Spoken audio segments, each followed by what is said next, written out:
All right, everybody, we will go ahead and get started. We'd like to welcome Matt Fitzpatrick to the Media Center here at the Tour Championship. Matt, you entered the week 15th in the FedEx Cup, first Tour Championship appearance, 10 top 10s on the season, including that U.S. Open win. Just first, your thoughts on making it to the playoffs finale here. Yeah, excited. Like you say, first time here. Heard good things about the golf course. Yeah, just looking forward to the week and seeing the front nine this morning, and looking forward to seeing the back nine tomorrow. And just, obviously you said being able to play half of the course today. I mean, what were some of the initial takeaways and things that you maybe noticed about this place? I feel like it's a little bit similar to Memphis. Obviously same grass type, but just the way it looks, it looks tight off the tee, thick rough, and lightning fast greens, which is great. I thought Memphis was the best greens that we played on all year, but this is going to give it a good run for its money. There you go. And a T5 in Memphis, so. Well, yeah, hopefully, yeah, it's positives. All right, well, we'll go ahead and open for questions. If you could just raise your hand, and we will get a microphone over to you for Matt. Just right here, Gary. Behind you, Gary.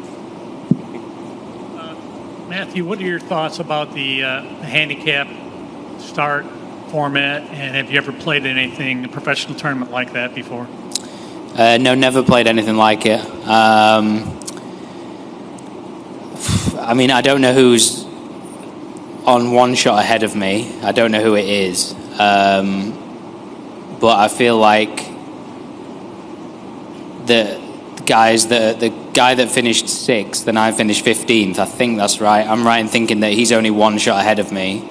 I think is probably a little bit unfair, I guess. I feel like he probably should be more. I don't know. I said last week the same thing. I just think the points in these last 3, it's just a little bit too much. I gave the example of Colin Morikawa last year,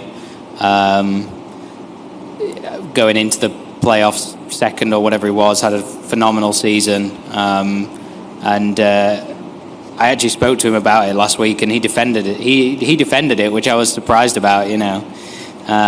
He's got more class than me, I guess. But I'd be fuming if I was him. And I just think it's hard to sort of do these extra points in our game. I did have a thought that somehow the playoffs could be match play somehow. Where it's a bit more realistic to like every other sports playoffs, if that's the way the tour want to go. But yeah, I just think the heavy points for these last 3 is a little strange. Let's go over here to Sean. I think if I asked you your most important shot of the year, the answer is pretty obvious. But what was the maybe most important shot that's not an obvious answer that maybe very few people saw or know about that had some sort of effect maybe to get you rolling? Does that make sense? Like an underrated important shot of the year. There's only one tournament I keep thinking about, so I can't think about anything else. Yeah, that's a tough one. I mean, I wouldn't really say.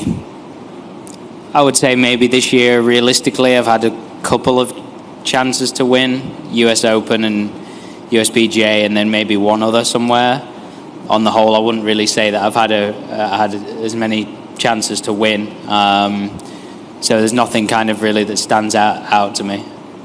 And in your putter, the grooves are kind of a throwback to an old, the Yes putter has been available for a long time. What do you like about that groove kind of configuration that we don't really see much anymore? Yeah, they're the same. So Bettinardi did a fantastic job with them, of copying that. I liked it for a couple things. The feel.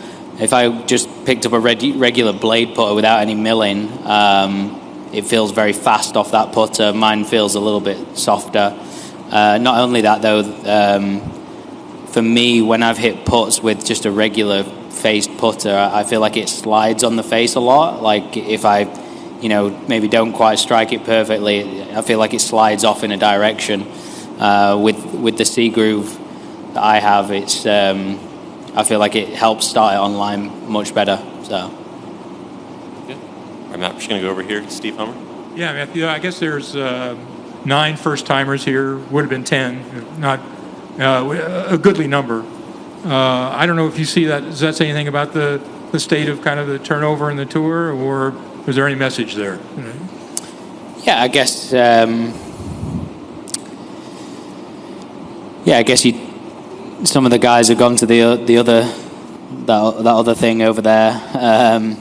So there's probably a handful of those guys that might have been here. You don't know. So I guess there's something in that maybe, but I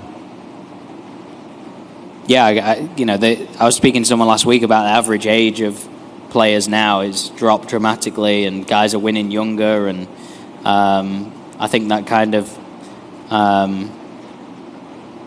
says it all with like nine first timers. I think obviously everyone is much younger of those first timers, so I think golf's obviously in a decent place on that front. Yeah. All right, Alan. Hey, Matt, it's been a very tumultuous season off the golf course. Does it feel to you like things are settling down a little bit, or is there still some holding your breath feeling, waiting to see who's going to possibly jump next week? Yeah, it's not really something I've given much thought about. I'm just I've just been trying to play golf. I've tried to stay out of it as much as possible. Going over there, it's never really interested me from the start. Obviously, there's so much talk about who's going, who's not going.